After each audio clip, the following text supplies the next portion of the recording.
बिस्मिल्लाहिर्रहमानिर्रहीम। Opal institute of calligraphy and fine arts Jhelum की जानिब से मैं नवीद अख्तर उपल। डियर स्टूडेंट्स, तमाम देखने वालों को मेरी तरफ़ से अस्सलाम वालेकुम। डियर स्टूडेंट्स, आज हमारा ख़त नस्ख़ में यानी कि अरबी रस्मुल ख़त का लेसन नंबर 2 है और इसके अंदर हम सीखेंगे कि कुछ ऐसे हरूफ हैं कि जिनका जो सर है वो दरमियान में आके या एंड पे आके चेंज हो जाता है। ठीक है, हमने उनको सीखना है और उनको हम इस तरीके से बनाएंगे कि मिसाल के तौर पे हम लिखते हैं जीम को, तो जीम शुरू में और एंड पे एक जैसे ही आएगा। अभी देखिएगा, ये शुरू में हमने जीम का सर बनाया। इसी तरीके से अगर जीम का सर दरमियान में आ जाता है तो फिर भी आपने ऐसे ही बनाना है, सिर्फ पीछे से जो जॉइंट लगाना है, जोड़ लगाना है, उसमें फ़र्क आएगा। मिसाल के तौर पे मैं दोबारा लिखता हूँ, हज को लिखता हूँ। ये देखिएगा, थोड़ा सा इसको जॉइंट को लंबा कर लेना है और यहाँ पे फिर हमने यही जीम का सर बनाया और यहाँ से हमने ये गोलाई करके ये लाइन से नीचे आपने गोलाई को ले आना है। ठीक है, इस तरीके से आपने बनाना है। तो सिंगल हरफ जब आपने सीखा था जीम का पिछले लेसन के अंदर, वो मैंने सिखाने के लिए यानी कि लेटर फॉर्मेशन सिखाने के लिए मैंने 4 लाइनों के अंदर लिखा था। लेकिन यहाँ पे अब हम लिख रहे हैं इसको लफ्ज़ के अंदर लिख रहे हैं या एक आयत के अंदर लिखेंगे, पैराग्राफ के अंदर अगर लिखेंगे तो हम जीम को यहीं पे बनाएंगे, नीचे वाली 3 लाइनों में आ जाएगा। ठीक है, और इसको हम नीचे ले जाएंगे। इस तरीके से आपने बनाना है। उसके बाद है सीन के 3 दंदाने हमेशा 3 ही होंगे, चाहे शुरू में आए, दरमियान में आए, एंड पे आए, तो उसको हम छोड़ देते हैं। उसके बाद है स्वाद। स्वाद का सर भी जो शुरू में, दरमियान में, एंड पे एक जैसे आएगा, स्वाद का सर बनता है। तो ये भी, तो ऐन जो है, ऐन को देखिएगा, ऐन शुरू में इस तरीके से बनेगी। ये मैंने बताया था पिछले लेसन में, ये ऐन का सर इस तरीके से बन रहा है और ये लाइन पे हम जा रहे हैं। ठीक है, अब ऐन जब दरमियान में आएगा फिर आपने ऊपर जाना है, यहाँ से सीधा पीछे और फिर यहाँ से फिर आगे जॉइंट निकालना है। ठीक है, यानी कि यहाँ पे ट्रायंगल बनाना है। फिर हम आगे चलते हैं और ऐन जब दरमियान से आगे एंड पे आएगा, ठीक है, अब देखें यहाँ से फिर जीम की तरह आपने इसको यूँ बना देना है। फ़े का जो सर है, फ़े और 2 नुक्तिया काफ, ये बिल्कुल वैसे ही बनेंगे, सेंटर में शुरू में एक जैसे ही बनेगा। ठीक है, ये पीछे की तरफ जाना है। फिर यहाँ से जैसे बे को स्टार्ट करते हैं, ये देखिएगा, फिर ऐसे ऊपर जा रहा हूँ तिरछा, फिर ऊपर की तरफ जाना है, फिर पीछे और फिर यहाँ से आगे लेके जाना है।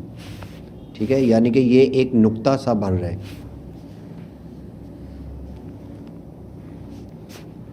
फ़े काफ के लिए भी इसी तरीके से बनाएंगे। ठीक है, उसके बाद जो कश वाला काफ है उसको देखिएगा कि जब अकेला बनेगा तो इस तरीके से मैंने बनाया था, यूँ।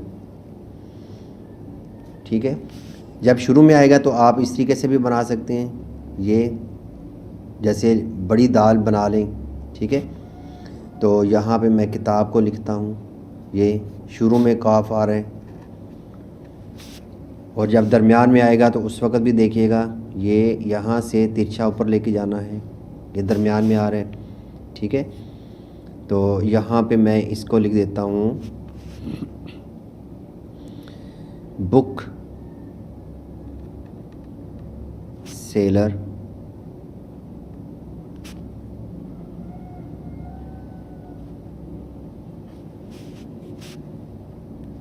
ठीक है, तो ये दरमियान में आ गया।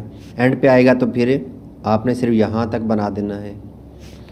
तो बस इसमें सिर्फ 2-3 पॉइंट्स होते हैं कि एक तो आपने जॉइंट को लंबा लंबा करके बनाना है, क्योंकि अगर इसके ऊपर हम ज़ेर ज़बर एराब लगाते हैं तो फिर एराब लगाना आसान हो जाता है।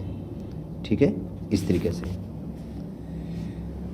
उसके बाद मीम को देख लेते हैं कि मीम शुरू में जब बनता है तो आपने इस तरीके से बनाना है, ये तिरछी लाइन। ठीक है, 2 लाइनों पे आके सीधा ऊपर जाके यहाँ से गोलाई करके आपने आगे जाना है। इसको लंबा किया, यहाँ पे मैंने हे बनाया या हा को बनाया और यहाँ से फिर हम बनाते हैं मीम को। ये ट्रायंगल बनाना है, शुरू का मीम और एंड का मीम। ये देखें, दरमियान वाला मीम, इसको देख लेना है ये कैसे बन रहा है और यहाँ से ऊपर से जॉइंट निकाल के फिर आगे जाना है। ये देखिएगा, इसको हम ये दाल को बना देते हैं। दाल ये बिल्कुल सीधा जा रहा है, ठीक है। अब इसके ऊपर एराब लगा देते हैं मोहम्मद, ठीक है। अब मीम एंड पे आएगा तो फिर कैसे लिखेंगे, यहाँ पे मैं लिख देता हूँ मीम या फिर मीम, ठीक है। यहाँ से आप गोलाई भी कर सकते हैं और हल्की सी आप ये नोक भी बना के ट्रायंगल भी बना सकते हैं। तो यहाँ पे आपने छोटी सी लाइन बना देनी है, ठीक है। ये मीम,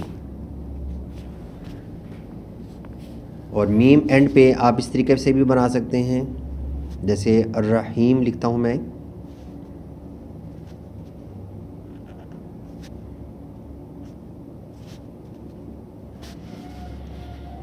यहाँ पे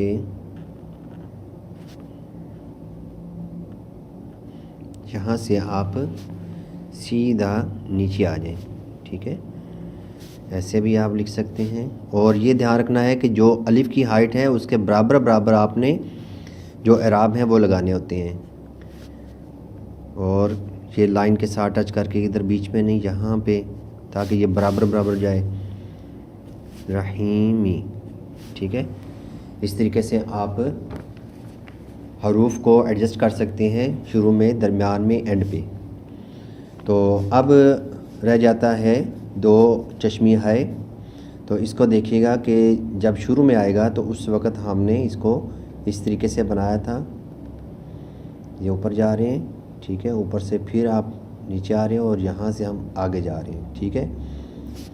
यहाँ पे मैं लिखता हूँ हशाम, ये लिख दिया। अब ये शुरू में है, जब दरमियान में आती है तो फिर हम कैसे लिखते हैं, यहाँ पे मैं लफ्ज़ लिखता हूँ रज़क़नाहुम,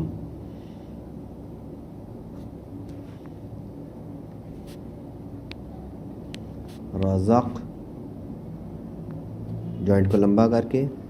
अब ये देखिएगा ये सीधा जा रहे हैं। अब आपने ये पीछे की तरफ आके यहाँ से एक मीम का जैसे सर बनता है नीचे की तरफ, ठीक है, ये एक हमने बना दिया, जैसे बीज नुमा एक शक्ल बना दी। यहाँ से बिल्कुल सीधा ऊपर जाना है। यहाँ से फिर आपने ये पीछे आके फिर आगे जाना है, जैसे ये बा बनाते हैं, बा, तो एंड पे आके ये मीम को बना दिया। रज़क़नाहुम, रज़क़नाहुम, ठीक है, रज़क़नाहुम। तो ये हा को हमने लिखा है। और इसी तरीके से जब एंड पे आती है तो हम इसको सिंपल यूं बना देंगे। ये देखिएगा, ये ऊपर जा रहे हैं और ये, ठीक है। आप इस तरीके से भी बना सकते हैं, और चाहे तो आप इसको यहाँ पे मुकम्मल नीचे आके फिर ऊपर बनाएं, ठीक है। ये काफ़ी छोटी बन गई है, इसको आप फॉलो ना करें, आप इस तरीके से बनाएं जैसे मैंने रज़क़नाहुम के अंदर बनाई है। तो बस ये थे हरूफ तहजी के जो जिनकी शक्लें जो हैं वो चेंज होती हैं। तो इनकी आप प्रैक्टिस करें, तो कल से इंशाल्लाह हम आयतों को लिखना सीखेंगे, पूरी पूरी आयत लिखेंगे, और इंशाल्लाह सूरत फातिहा को हम लिखेंगे कंप्लीट। अगर सिर्फ सूरत फातिहा को ही आप लिख लेते हैं तो आपकी इंशाल्लाह अरबी बहुत अच्छी हो जाएगी। उसके बाद हम सिंगल लाइन के ऊपर बताएंगे कि आपने इसको कैसे लिखना है और पेपर के अंदर आपने कैसे लिखना है। तो इंशाल्लाह नई वीडियो के साथ मैं दोबारा हाज़िर होऊंगा। इजाज़त चाहूँगा। अल्लाह हाफ़िज़, अस्सलामु अलैकुम।